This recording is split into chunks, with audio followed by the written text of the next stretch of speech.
Assalamualaikum warahmatullahi wabarakatuh. Selamat berjumpa. Kali ini saya akan membawakan kuliah Sistem Informasi dengan materi berjudul Konsep Dasar Sistem. Materi ini merupakan materi pengantar sebelum kita bahas secara mendalam tentang konsep dasar sistem informasi. Pengertian sistem.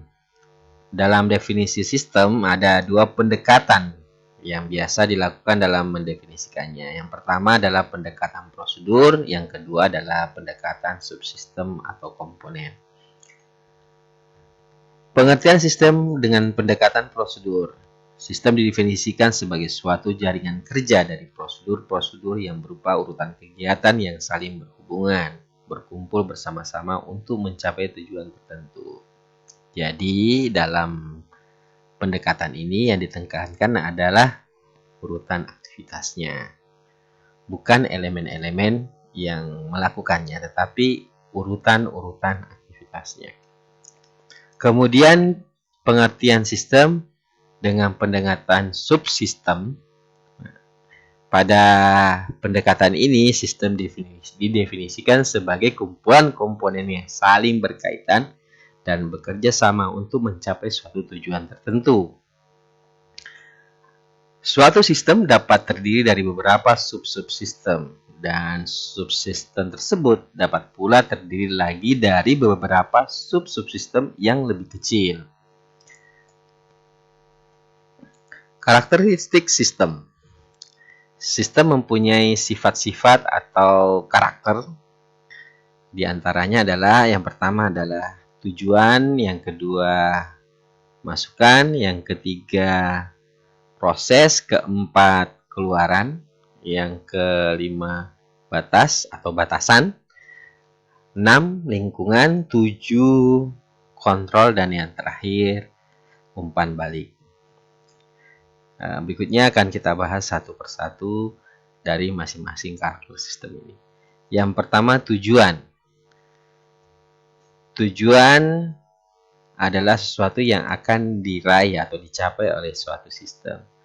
Tentu saja setiap sistem memiliki tujuan, entah satu atau beberapa ya. Yang berikutnya adalah tujuan ini menjadi pemotivasi yang mengarahkan sistem. Tanpa adanya tujuan, sistem menjadi tak terarah dan tak terkendali. Tentu saja tujuan antara satu sistem dengan sistem yang lain bisa saja berbeda-beda. Masukan. Masukan adalah segala sesuatu yang masuk ke dalam sistem dan selanjutnya menjadi bahan untuk diproses.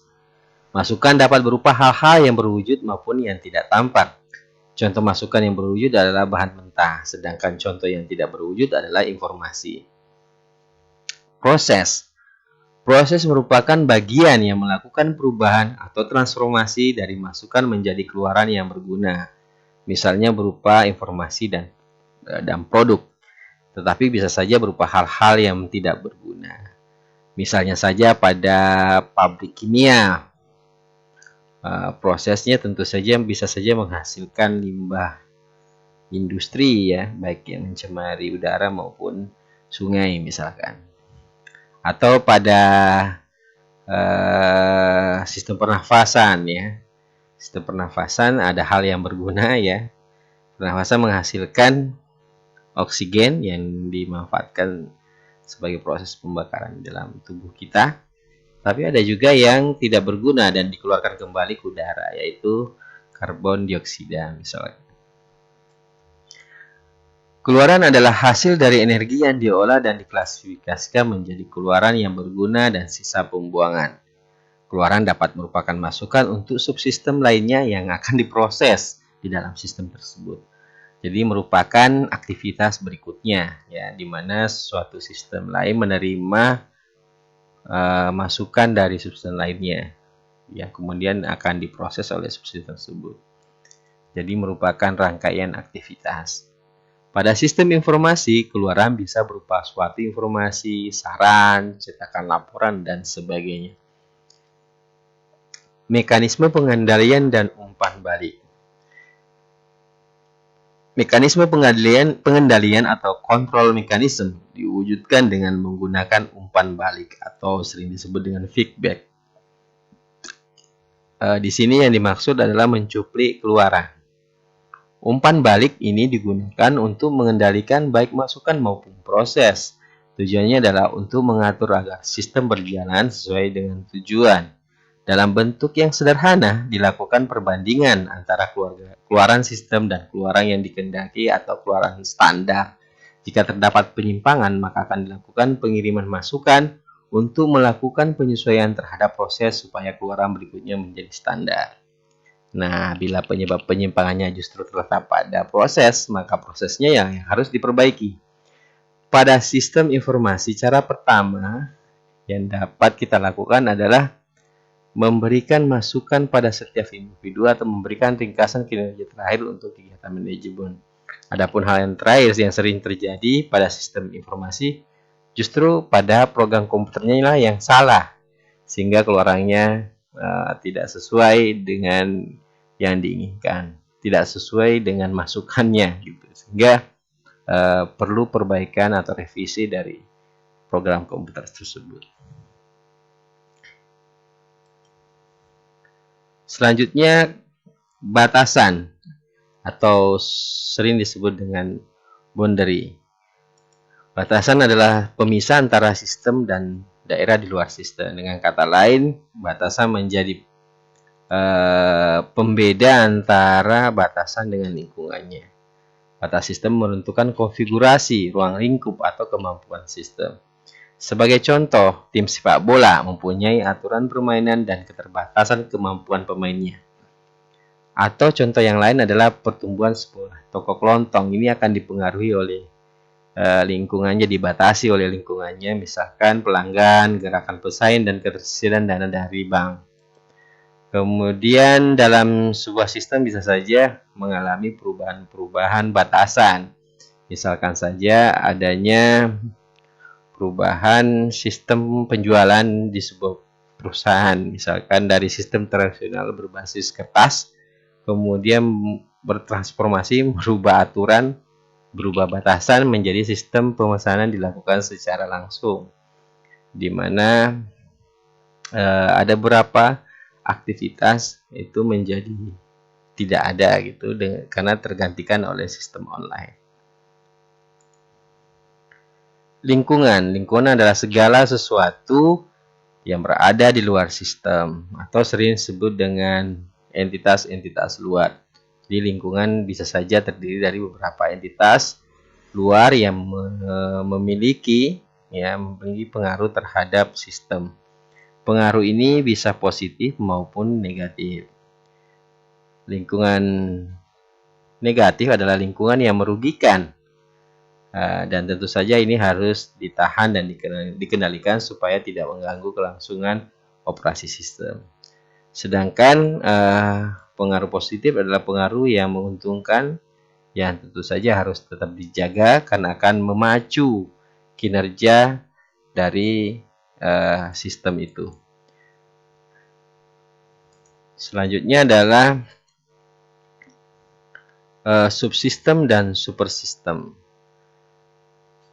Sebuah sistem umumnya tersusun atas sejumlah sistem-sistem yang lebih kecil. Sistem-sistem yang berada di sebuah sistem itulah yang disebut sebagai subsistem. Berkaitan dengan sistem dan subsistem, istilah supersistem kadangkala juga dijumpai. Jika suatu sistem menjadi bagian dari sistem yang lain yang lebih besar, maka sistem yang lebih besar tersebutlah yang dikenal sebagai sebuah istilah super sistem. Sebagai contoh, jika pemerintah kabupaten disebut sebagai sebuah sistem, maka pemerintah provinsi berkedudukan sebagai super sistemnya. Jika ditinjau dari pemerintah pusat, pemerintah provinsi adalah subsistem dari pemerintah pusat, sedangkan pemerintah pusat adalah super sistemnya. Antarmuka. Antarmuka sistem merupakan hal yang penting sebab tanpa antarmuka ini, sistem hanya berisi sekumpulan subsistem yang berdiri sendiri dan tidak saling berkaitan. Bayangkan jika dalam sebuah perusahaan antara bagian produksi dan bagian teknologi informasi tidak berhubungan. Barangkali yang terjadi, pihak teknologi informasi akan membangun sistem yang tidak diperuntukkan untuk menangani masalah sekarang pada bagian produksi. tapi menangani masalah yang telah berlalu. Secara prinsip, antarmuka subsistem berupa masukan dan keluaran. Dalam prakteknya, sebuah subsistem bisa saja hanya memberikan keluaran atau hanya menerima masukan. Klasifikasi sistem. Sistem dapat dibedakan antara lain sistem abstrak dan sistem fisik, sistem deterministik dan sistem probabilistik, sistem tertutup dan sistem terbuka. Sistem abstrak dan sistem fisik. Sistem abstrak adalah sistem yang berisi gagasan atau konsep, misalnya sistem teologi yang berisi gagasan tentang hubungan manusia dan Tuhan. Sistem fisik adalah sistem yang secara fisik dapat dilihat, misalnya sistem komputer, sistem sekolah, sistem akuntansi, dan sistem transportasi. Sistem deterministik dan sistem probabilistik. Sistem deterministik adalah suatu sistem yang operasinya dapat diprediksi secara tepat, misalnya sistem komputer. Sistem probabilistik adalah sistem yang tak dapat diramal dengan pasti karena mengandung unsur probabilitas, misalnya sistem arisan dan sistem kesediaan. Kebutuhan rata-rata dan waktu untuk memulihkan jumlah sediaan dapat ditentukan, tetapi nilai yang tepat untuk sesaat tidak dapat ditentukan dengan pasti. Sistem terbuka dan sistem tertutup. Sistem terbuka adalah sistem yang berhubungan dengan lingkungan dan dipengaruhi oleh lingkungan. Sedangkan sistem tertutup adalah sistem yang tidak bertukar materi, informasi, atau energi dengan lingkungan.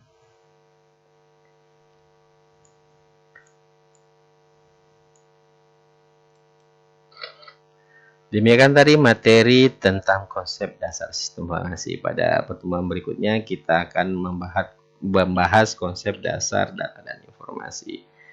Demikian atas perhatiannya saya ucapkan terima kasih. Wassalamualaikum warahmatullahi wabarakatuh.